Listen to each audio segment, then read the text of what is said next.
Pittsburgh Steelers fans, welcome to the extravaganza known as Steelers Hangover here on BehindTheSteelCurtain.com, BTSC Radio. My name is Bryan Anthony Davis. It is so good to be with you. Along with me is my good friend Tony Defeo. And you're saying, wait, the Steelers did not play yesterday. They haven't played since December 29th. And then I say, not so fast, my friend. 4 Steelers played yesterday in the Pro Bowl. So that's something to talk about. But first and foremost, Tony Defeo, how are you with 6 days to go to the Super Bowl? Are you feeling fine? I am feeling great. How are you, man? I'm doing well. I can't wait for the Super Bowl. I cannot wait. You know, one of my favorite days of the year ever. It's kind of my national holiday. Of course, I'm a 4th of July guy. I'm a Christmas Day guy, a Thanksgiving guy. I love them all. Love them all. But I definitely, Super Bowl Sunday to me is the day that I just rejoice over. And so I can't wait. I mean, it's so much better when the Steelers are in it. And we know that. But Nick and I were talking on the playoff preview yesterday, just how many non-Steeler games we have great memories of as well. So we're going to be talking about Steelers Super Bowls later on in the show. So much to talk about as well. And first and foremost, the most important thing to our show is you, the viewer, the listener, the friend, the BTSC family member. So I'm seeing you lining up. I'm seeing everybody say hello. Thank you to all of you for lining up so far, and we'll see more of you as the show goes on. You are so important to the success of the show. So thank you so much. And not just the success of this show, success to all of our shows on the BTSC platform. So a big shout out to Jeff Hartman, editor-in-chief, also to a deputy editor of BTSC, one Dave Schofield, Big Bro Sco, my buddy, Sir Lancelot Williams, as well. I mean, the only BTSCer on the platform, the radio side, that I have not met in person, but that's going to change real soon. I've got to meet Sir Lancelot. So Lance Williams as well. Nick Delino, who's been joining us as well. And shout out to you, Tony. So what's going on, man? Did you get a chance to watch that game yesterday? Bits and pieces, mostly highlights. I don't have ESPN, so I really, it's not one of those games you go out of your way to watch, I guess. But I tried to keep up with as best I could. It was great to see the defense. It was almost like listening to a Steeler game. When you heard about the highlights, and you watched the highlights and you heard what transpired. I mean, what TJ Watt did, Joe Hayden getting a pick. There was some Cam Hayward by Booger McFarland. It was great to hear the defense getting so much love, because it definitely deserved it based on 2019. I did not see much of it. There was so much going on as well, and not to forget about the Kobe Bryant tragedy with Gigi as well, and the 7 other souls, John Altobelli and his family. So I wanted a quick shout out to that as well. A lot of people are coming in the live chat and mentioning it. As always, it was a tragedy that transcends sports. It's a member of our human family, members of our human family, and just wanted to mention that as well. Already saw Mitch McCormick mention that, Max McCormick, mention it as well, among others too.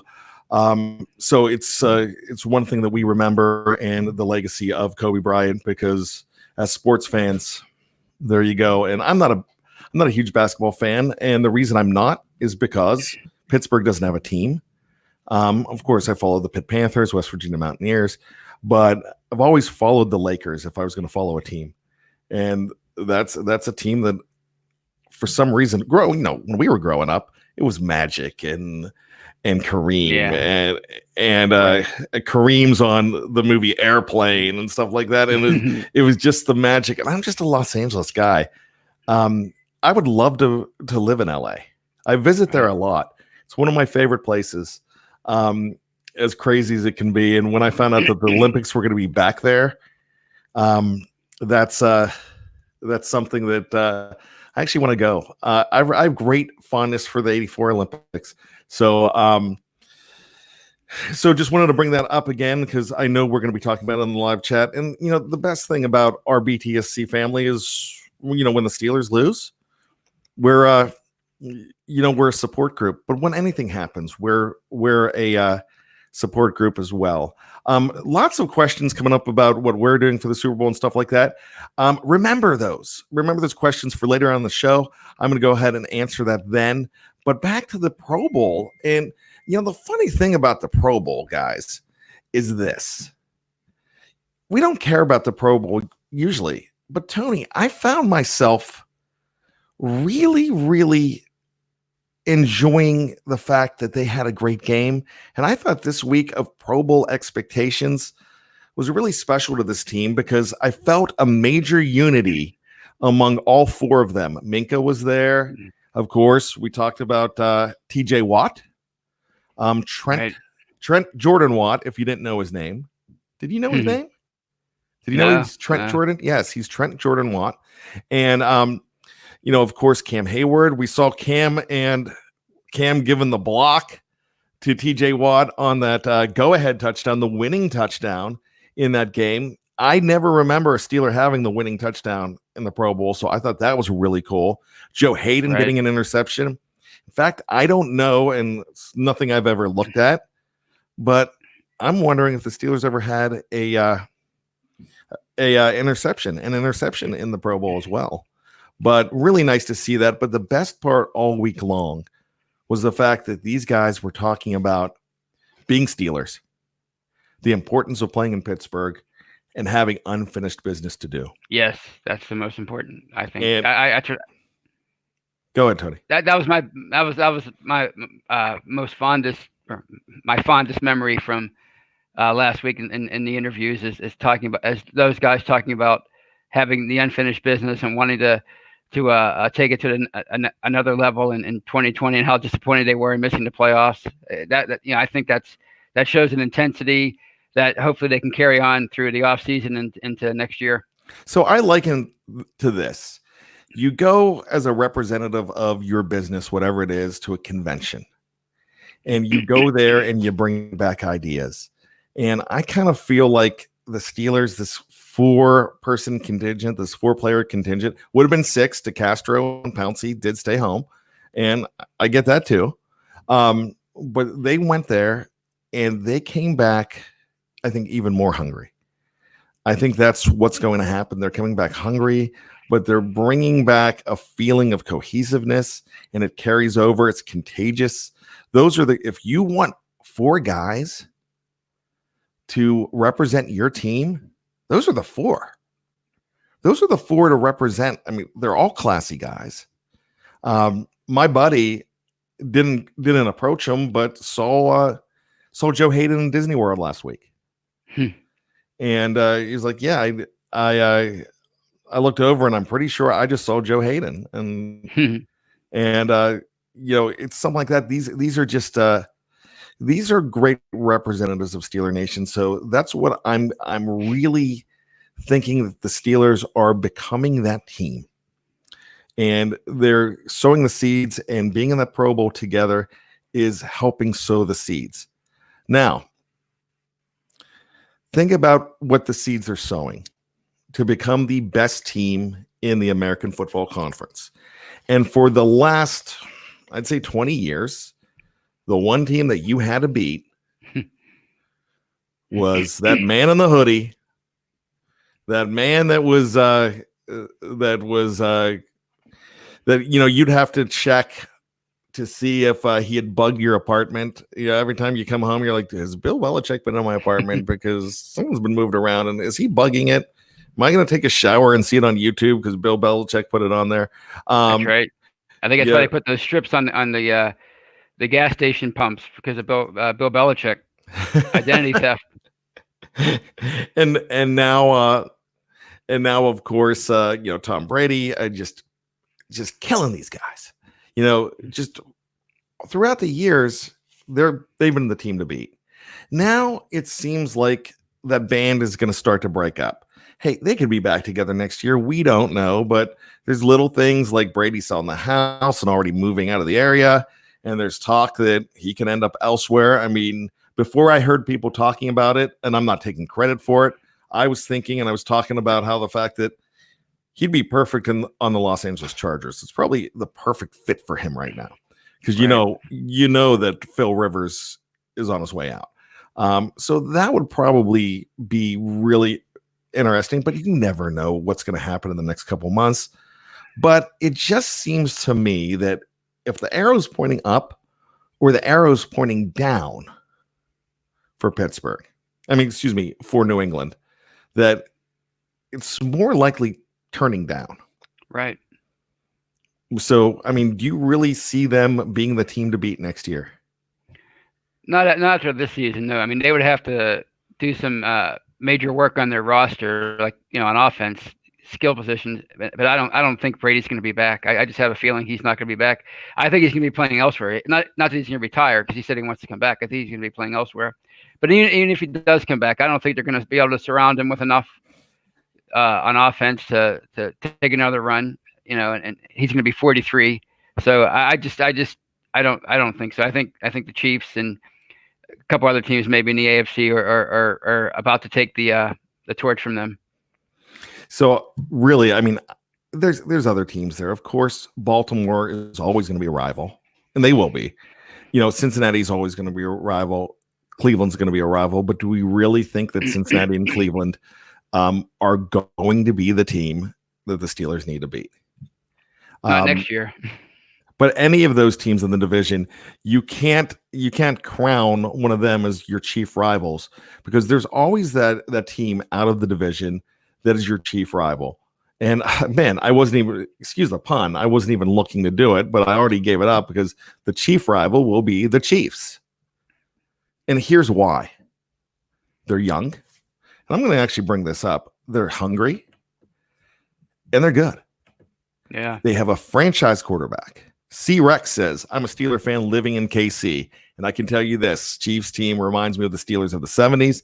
They're young, aggressive, and good at picking talent. They are here to stay. And they are. Now, they haven't won anything yet. They have not won the Super Bowl. I kind of think they're favorites to win the Super Bowl. Not rooting for them. I'm just going to say flat out, I'm rooting for San Francisco. Just for a couple reasons. I don't like Tyreek Hill. Personally, I just don't like him, and many of the reasons are the stuff off the field.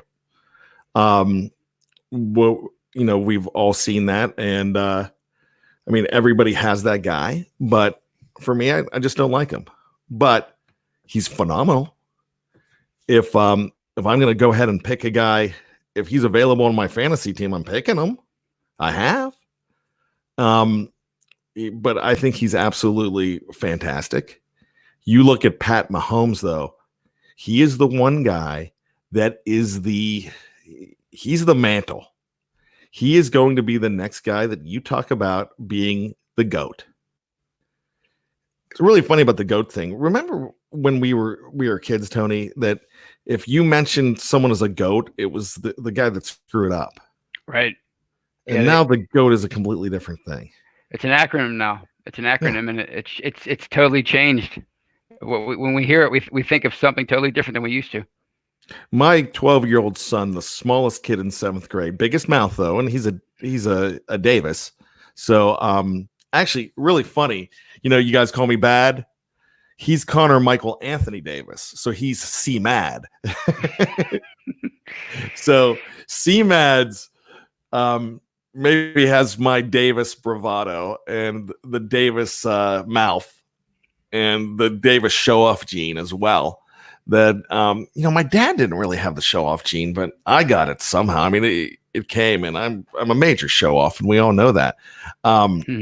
But he's I see him texting. I saw some of his text, and he's like, Connor is goated. And I'm like, what does goated mean? Why? He's like, yeah, I'm the greatest of all time. I'm goated. I'm like, there you go. So like, he's like running around hashtag goated. Like the smallest kid, biggest mouth. There you go. And I didn't have that big of a mouth, and I was not the show off that I am now. In middle school, I was a little more reserved, but not too. But this guy, I look at him and I'm just kind of going like this. Just don't get beat up. But all right. maybe do some weightlifting. Oh yeah, man. He's the little guy. He's there you go. But man, he would remind me if he was doing that, the little kid on not Mighty Giants, Little Giants, that was trying to lift the weights. Remember that football movie? The great Ed O'Neill, who was a Steeler for a short time in preseason. Yeah, late 60s. 1969. Yeah, I saw an interview about that a couple weeks ago on the Rich Eisen show. That was really cool. But I digress. We're talking about Patty Mahomes right now. And it's really funny. Here's a guy that people were talking about the Steelers getting him late in the first round. And but he started to skyrocket late in April that year, 2017, and he just became the guy. And last year, I see he didn't play in 2017 hardly at all. I think he showed up for a game or so, but he didn't show up. Then last year, first game, had a great game against the Los Angeles Chargers at the time. Had a fantastic game, but we're going into week 2. They're coming to Pittsburgh. Pittsburgh's done well against them. I'm like, this is going to be a win. And we're all picking it. Jeff and I, Dave, we're picking this game. And I went to the game. I'm in the end zone, and I watched him just gut this team. I would really love to see the new Steeler defense against him. But we're not going to see it in 2020 unless it's in the AFC. But I think Pat Mahomes is your guy for the next 10, 12 years, that you're going to start hating this guy because he's just not on your team. Right. I mean, 6 touchdowns in that game. I just sat there going, oh gosh, this guy's not a joke. Pittsburgh always does well against new quarterbacks, young quarterbacks. They do well against. And then here comes Pat Mahomes. And you're like, wow. Here's the other thing about Pat Mahomes. And this is the stupidest thing for me to say. Number 15 is really cool on a quarterback. No one else is wearing 15. So he's got the number too. He's got the number just to be that standout guy. And so I'm not an Andy Reid fan as well either. But Pat Mahomes, I'm telling you right here, I pretty much think that he's going to be the MVP of this game. And a lot of people are saying, not so fast, my friend. This defense is too good. I've just watched this team get behind in 2 games and then say, all right, here's the switch. Mr. Mahomes goes, boop, I'm going to turn that switch. And here we go. And this is what we're doing. We don't have to. We can tell you what we're going to do. In fact, we're going to say it. This is our play. Just stop us. And that's it. Then I'm seeing him doing it with his feet now. That's that 30-yard touchdown he had last week. Wow. So I'm really talking about how much this guy is going to be the future. And I think the Steelers are going to be looking at this team as the team to beat for the next 10 years. Is there any other team that we're missing?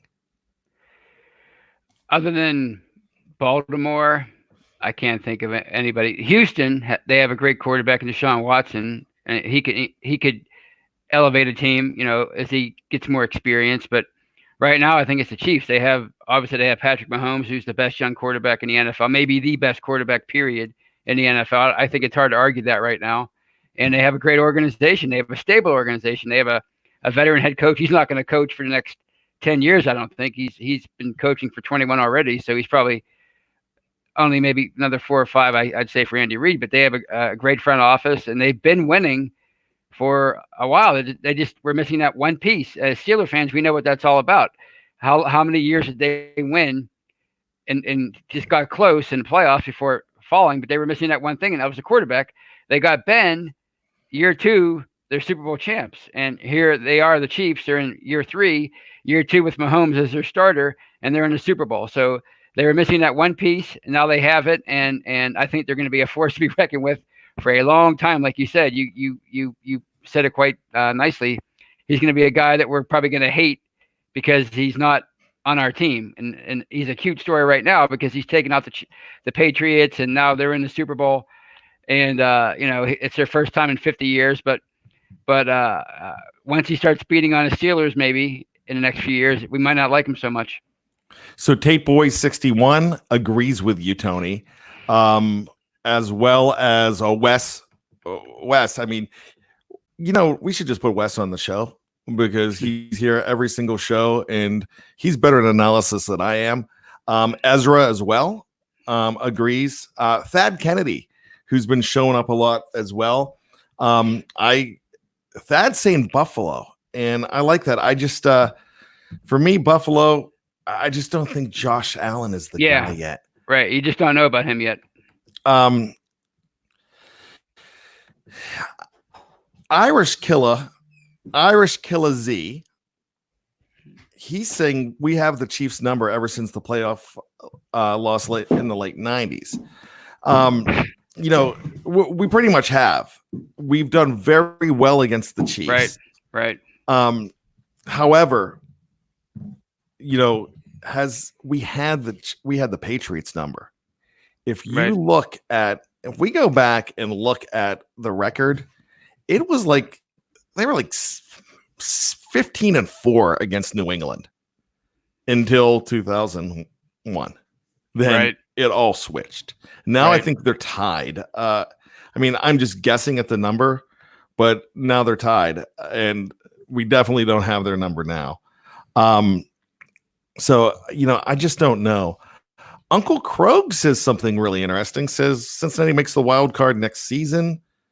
That'd be really interesting. I don't agree, but James Burrow is going to have to be the rookie of the year for that to happen, because he's probably going to be the number 1 pick, and he's probably going to be thrown in as a starter from week 1. So I guess that would mean that he's a phenom. Wes Hickok says that the Chiefs didn't have Pat Mahomes, so that's really true. Your comment on Joe Burrow, wow. I think this guy, here's my lasting image of him and the coolest picture. This would make me draft him in a hurry if I could.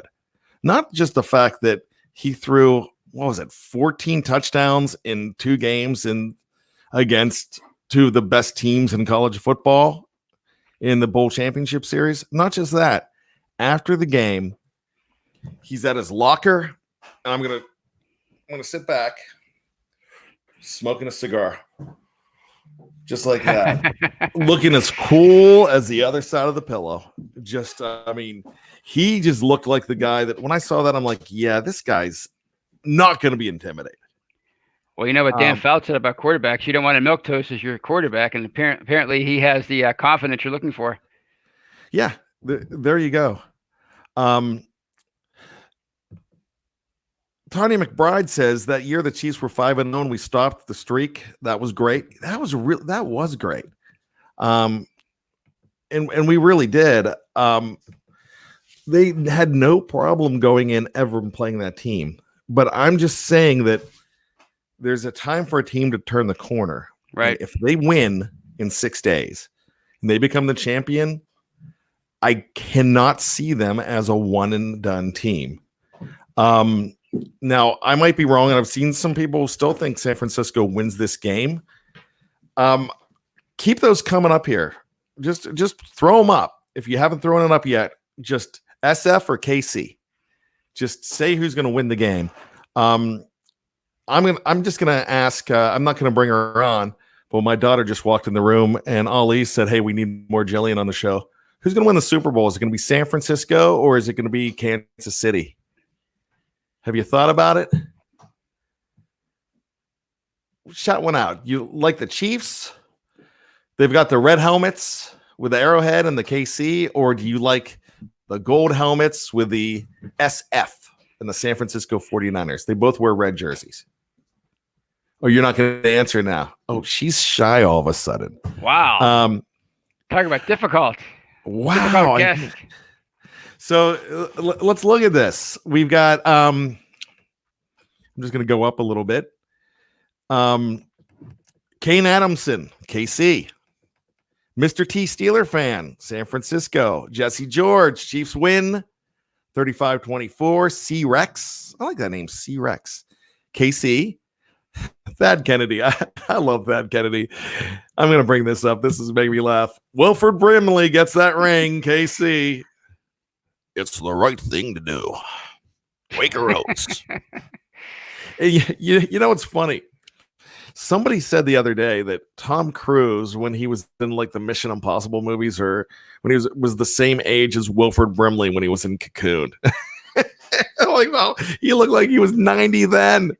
Well, he was the same age as Robert Redford in The Natural. They were the same age, basically. Maybe a year apart. It was crazy. That's incredible. And you know what? Well, those guys were Tom Cruise and was in a movie with Wilford Brimley, and it was The Firm, and they're fighting, and he's kicking Wilford Brimley's butt. Like, how is this even a fight? Yes. Here's something interesting. I love the movie. You know how I love sports movies, but one of my favorites, and I saw it in the theater twice that year, was Major League. Mm-hmm. And Major League and the manager, Lou Brown.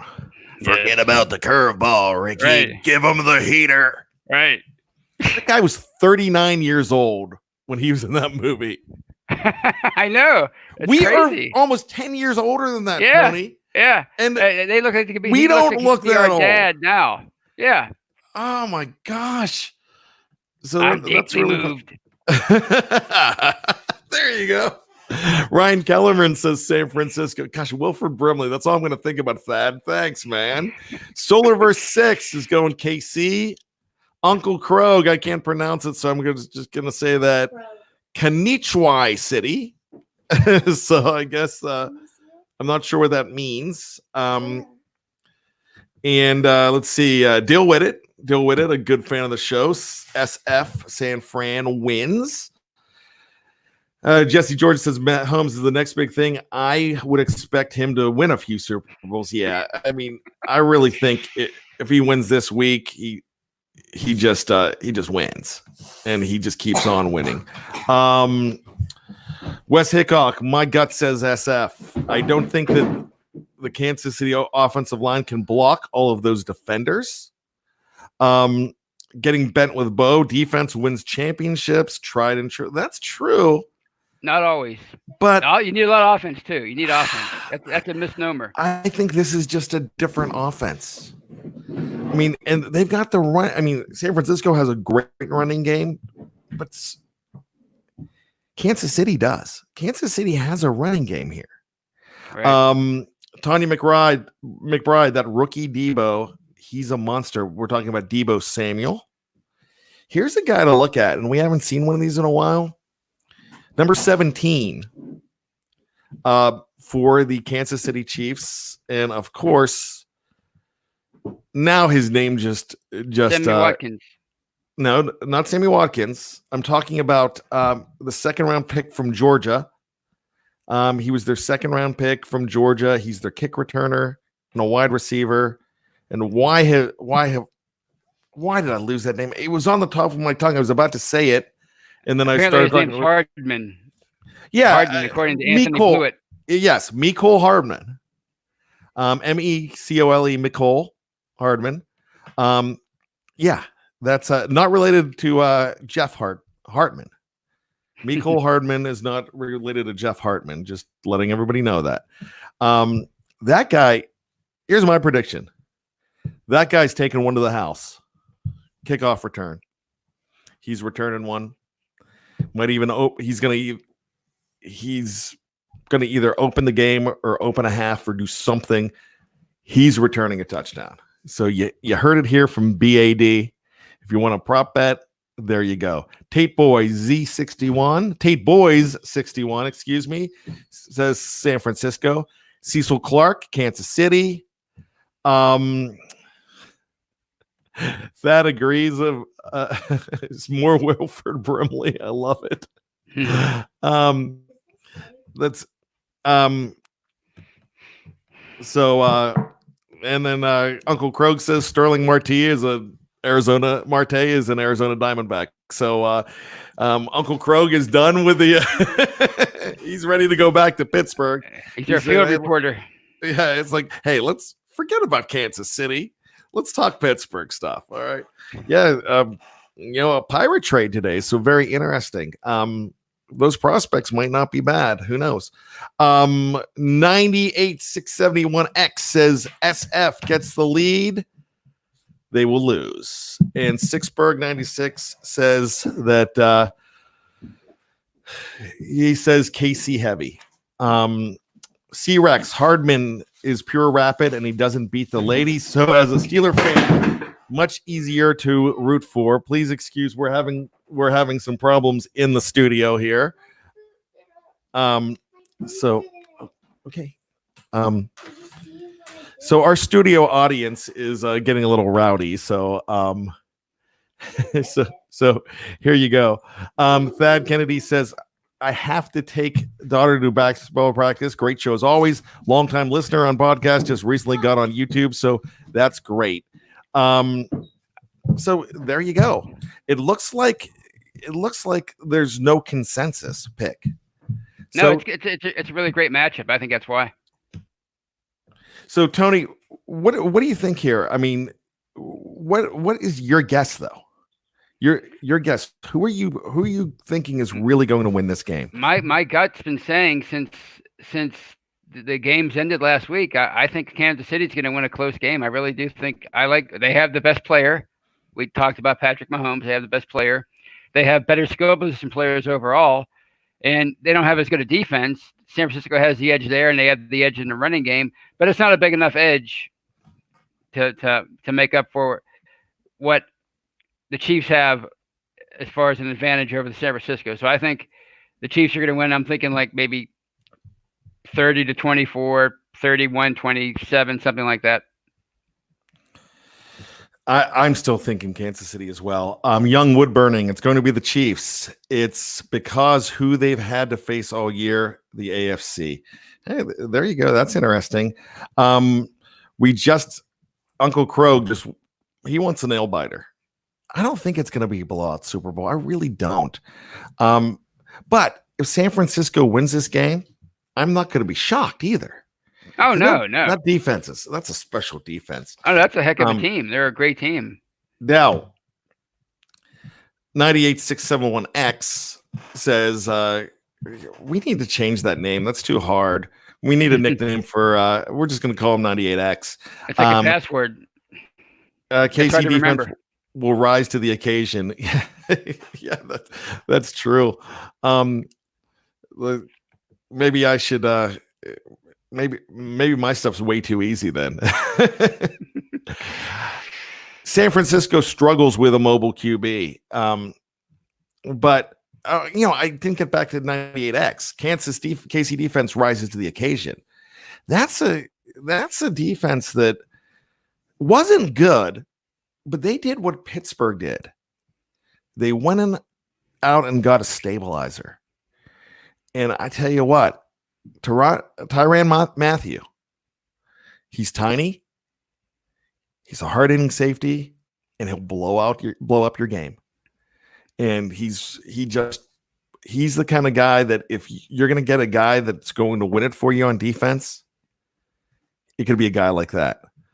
Wes does not care who wins. I don't want to see a blowout. I want to see a 41-40 game, 2 seconds left. Someone catches a coffin corner TD pass, Santonio Holmes style.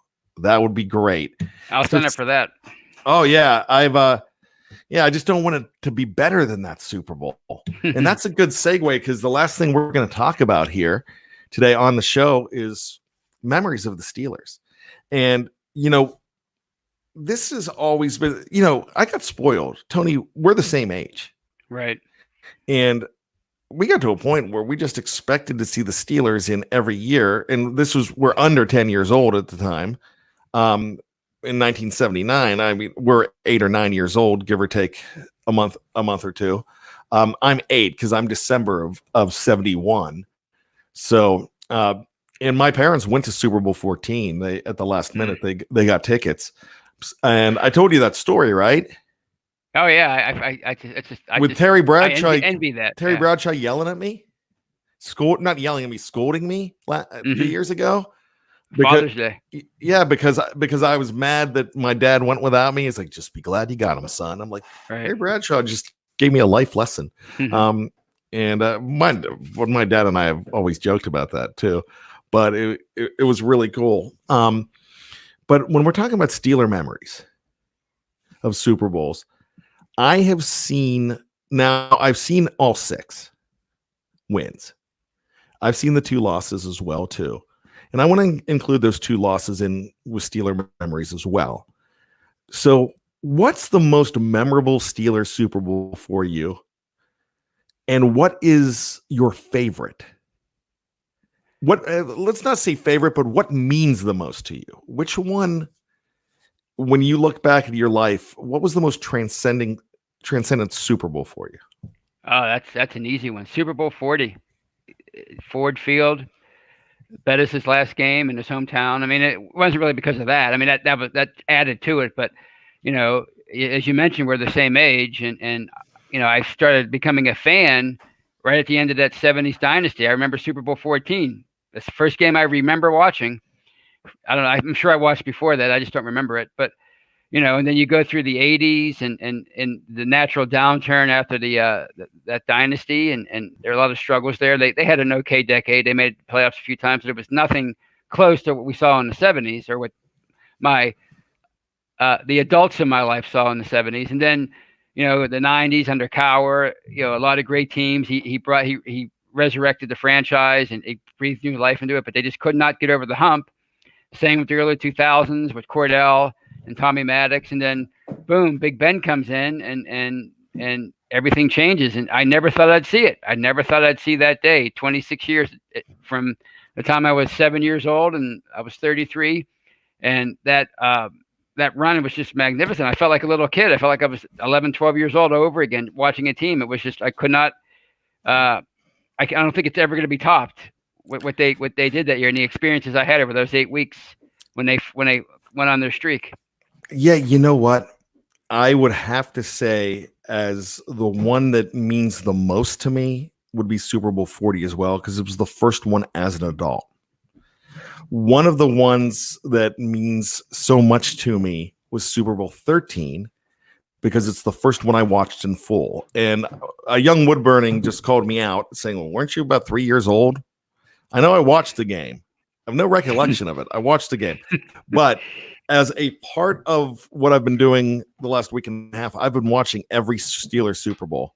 And I have taken notes on every play. And I'm doing the Throwback Thursday type thing every day this week. You'll see Super Bowl 10 tomorrow. I did Super Bowl 9. I believe it debuted on Thursday or Friday. And I do a full account of it and everything that was going on. And usually when I do these, I do what was going on in my life. And I throw in those memories as well. But I just watched Super Bowl 9 again last week, and that is a heck of a great football game. That's an excellent game. Not a lot of defense. Offenses weren't that good, but it's really cool. If you get a chance to watch that, you could watch it on YouTube or McMillan and Wife. If you've never seen McMillan and Wife, it is a great site where they put so many games. If you want to watch a preseason game from 1984, you probably can. Yeah. So that's what every time I do a Throwback Thursday, when I'm not doing them right now, I haven't been doing them for a while, but when I do those, I watch the game in full and I don't miss a play. And so I'm watching games like that. But Super Bowl 13, love that game because it's the first one I really watched. Super Bowl 40 just meant so much for they finally won it. But I'm going to give you another one. Super Bowl 30 is one of the most memorable games that I've ever seen. And the reason being was the fact that they were finally in it Yeah. First time in 26 years, in 16 years, they're finally back in the Super Bowl. I'm an adult. I'm watching it. And I actually watched that game all alone. It's the only Super Bowl I've watched all by myself completely. And the reason it was, and we just lost Tony, I'm sure he'll be back. But the reason that I watched that Super Bowl by myself, I was living in West Virginia for the first time, away from home. I was invited to 2 or 3 Super Bowl parties at the time. And the Super Bowl parties, one was at a Cowboy fan's house. And they had shrimp, all the fixings. They had everything at this party. They're like, you got to come. But it was a Cowboys fan house. The other one it was amateur night at the other house I was going to. They didn't care. It was the Super Bowl. We have a party, and we're going to talk about everything else that doesn't matter.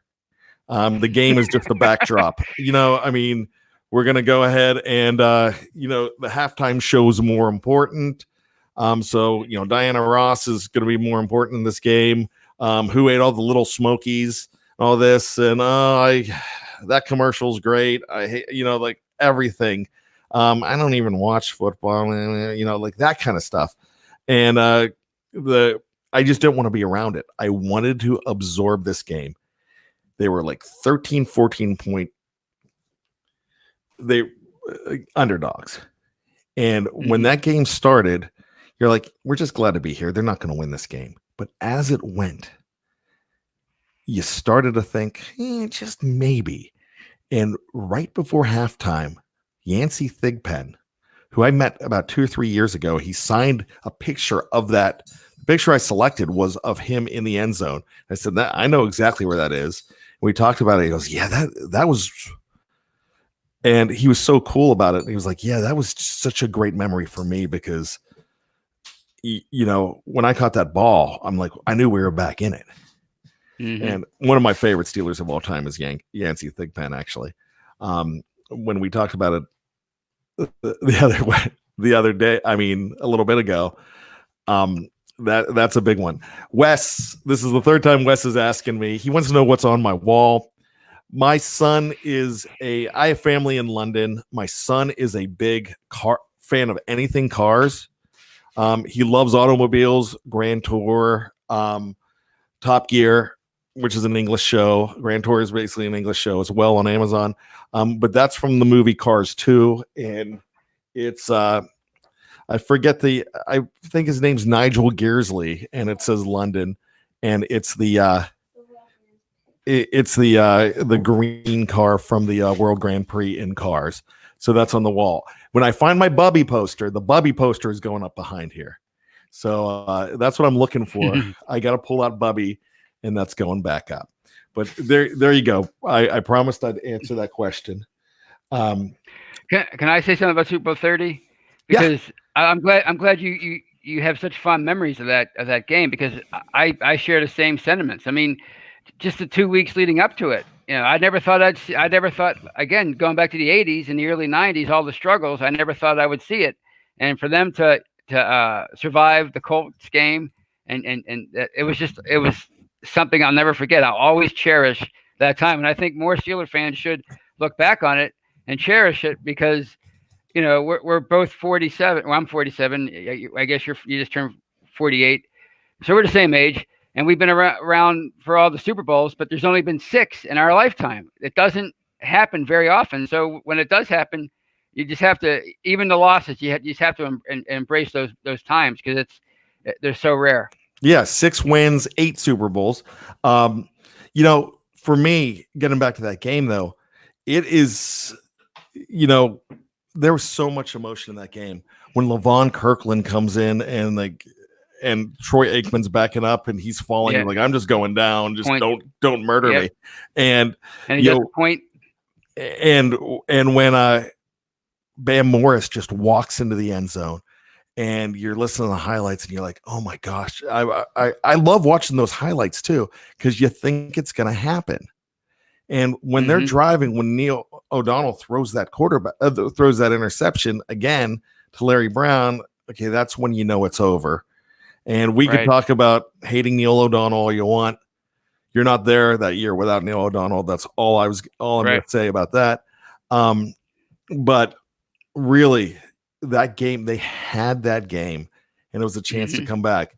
But my favorite thing, this is what made me love Bill Cowher, watching the highlights of that game, because when Chan Gailey calls surprise onside and Bobby April's down there, and they're going, surprise onside? We're going to do surprise. Okay, we're going to do surprise onside. And they're like excited.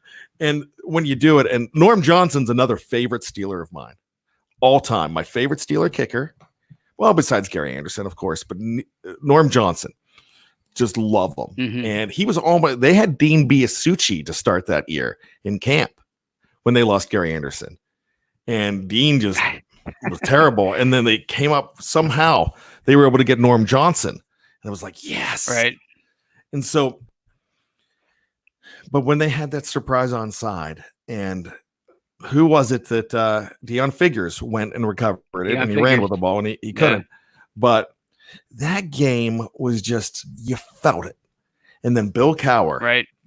I remember in the highlights, they're playing an Eagles song, the newer Eagles song, in the background, and he's talking to the officials, and the officials trying to walk away from him, and Bill Cowher's going, that was a great call, wasn't it? It was like, he was. You like that call, huh? Proud, like, great call, coach, great call.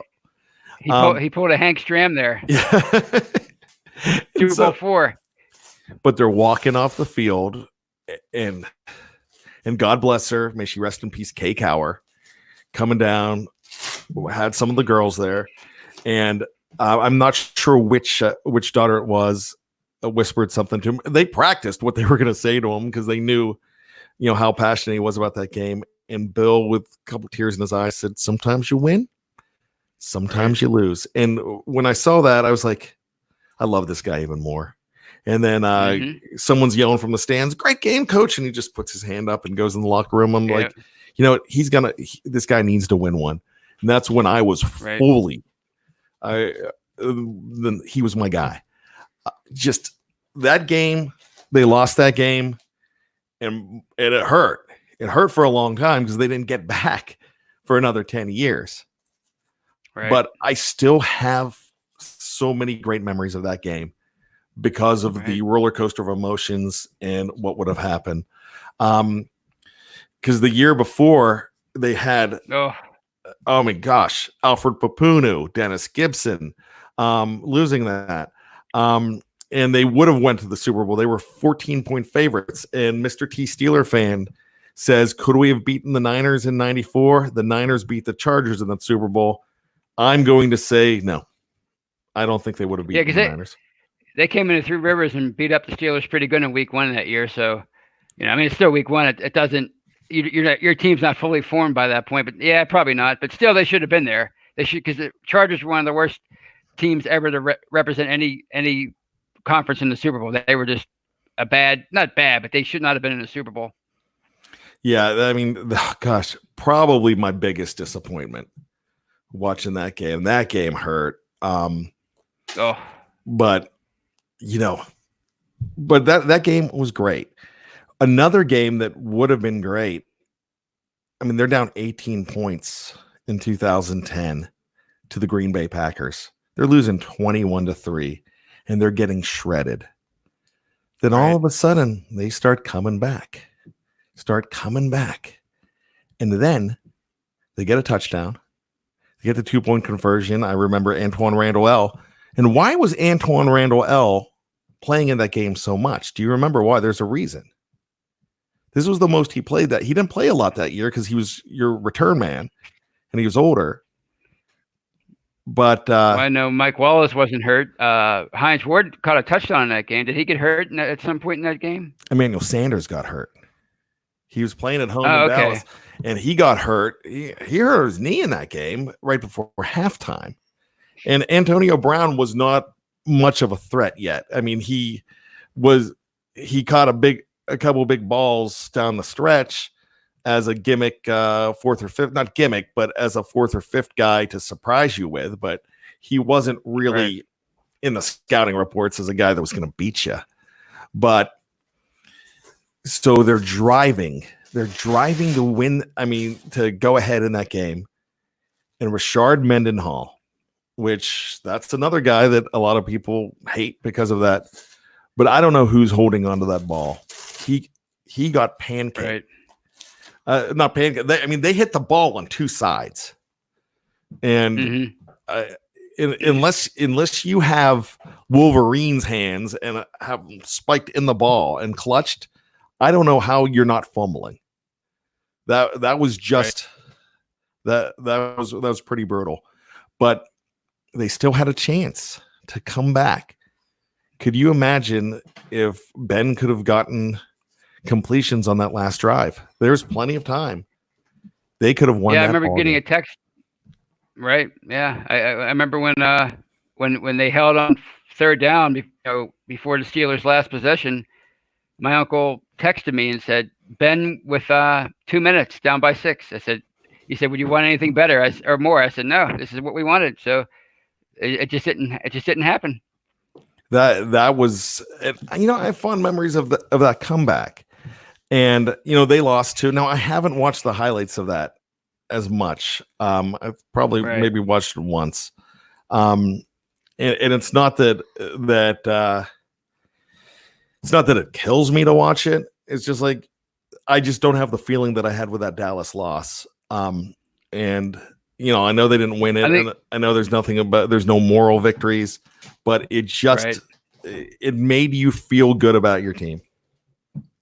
Yeah, I think we were used to the winning by that point. We were expecting, them to win their third in 6 years and have a kind of like a little mini dynasty, which they kind of had a little mini dynasty anyway. But I think after you experience the wins with that same group of guys, you expect them to do it every time, and I think that's why that's more painful than the Super Bowl 30. Wes brings up a good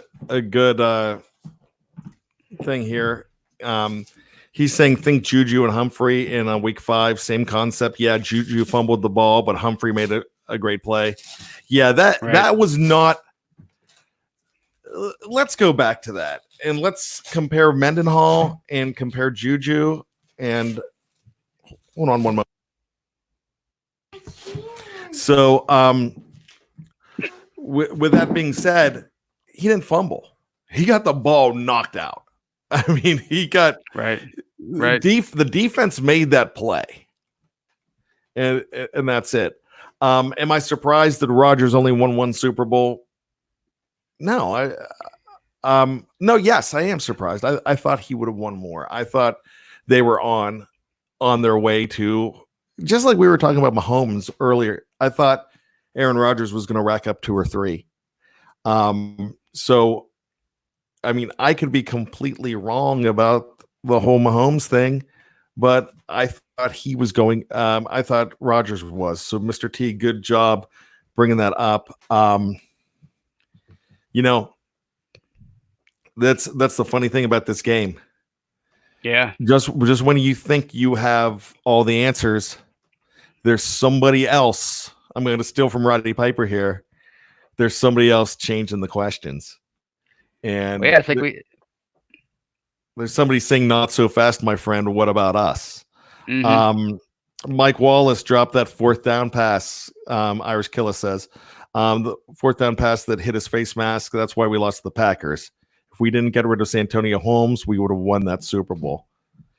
That's a nice thing to say in hindsight. But Santonio Holmes he had a real series of problems going on there when they traded him. So it's easy to say that now, but he was, yeah. But Holmes was magic for the Jets that year, and he was clutch. He was tough against the Steelers in that AFC Championship game. They were starting to come back. Young Woodburning wants to know. So Eli has won 2 Super Bowls. A-Rod, you just messed up. Aaron. You just messed up, Aaron.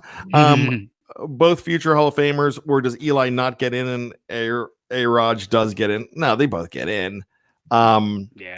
Here's the difference. Rodgers is a first ballot Hall of Famer. To me, Eli's going to be a first ballot Hall of Famer unless there's bigger competition there. But I think Eli gets in the first ballot. I don't think Eli is a first ballot Hall of Famer, but he's going to get in. Right. Oh, you know what I'm saying? Yeah, I would have not put him on the first ballot, but I'm putting him in. You know, just on beating the Patriots twice alone, and the other people within it and that are in there throughout history, you can't take that away from Eli Manning. Now, if you want to know a guy who I do not think is a Hall of Famer, and it's Phillip Rivers. Really? Yeah.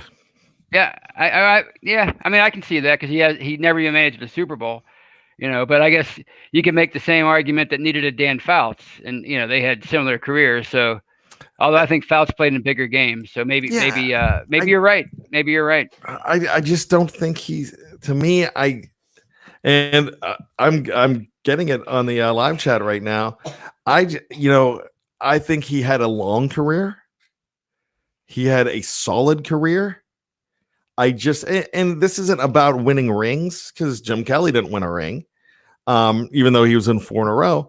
But it's not about the winning rings thing. Dan Marino never won a ring. Right. But the thing about it is, I just thought he was a good quarterback, a very good quarterback, but not a great quarterback. Not an all-time great. I mean, he might have the yardage because we are in we're in a league now that relies on the pass. I was telling you about watching Super Bowl 9 the other day. Fran Tarkenton was the leading passer with 2,591 yards. Leading passer in the NFL that year. That's how much the game has changed. So I just don't find him to be there. Jack Bauer, I love this. By the way, great name. And if you're the real Jack Bauer, God bless you, because I love 24. But what a guest.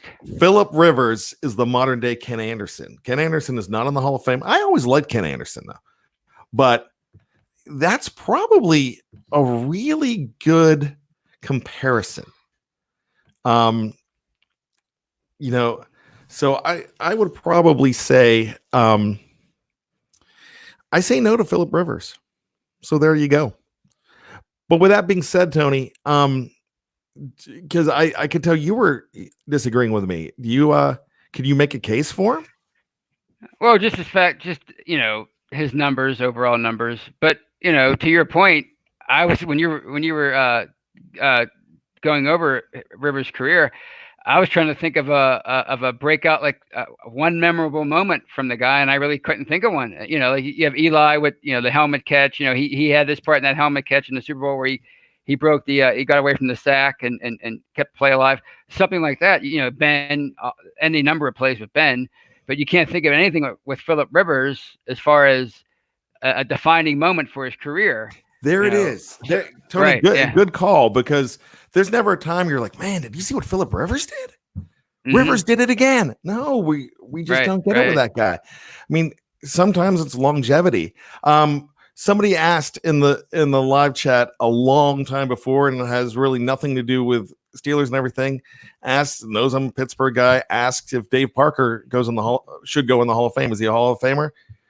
He had a long career. He had a really solid career. I think he's on the fringe, but I think in the course of it, it's probably not a guy that you're saying all-time great.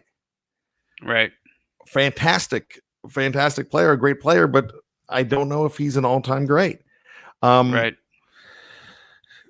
We have no time left, but things to look at coming up this week. Troy Polamalu, Alan Faneca, best wishes. Let's get a 4-pack in the Hall of Fame, because I want to go to Canton this year. I already put it on the calendar, told my wife and family we're going to Ohio in August. And so I've got to buy me a Donnie Shell jersey as well and get ready to go for that. But I'd love to see Troy in there. I think Troy goes. I think it might be tough for Faneca. Faneca's going in. Faneca's going. Right. In the modern era. In the next 3 years, I just don't think he's going in now, but he deserves to be in there. So with that being said, Tony, Thank you so much. Lots of great conversations. I think we established the Chiefs as the next Steeler great rival. Tony, thank you so much. Live chat, BTSC family, thanks so much. Tony, take us home, my friend. For Bryan Anthony Davis, I'm Tony Defeo. See you guys next week. You have just been hungover. Good day, good night. We'll see you.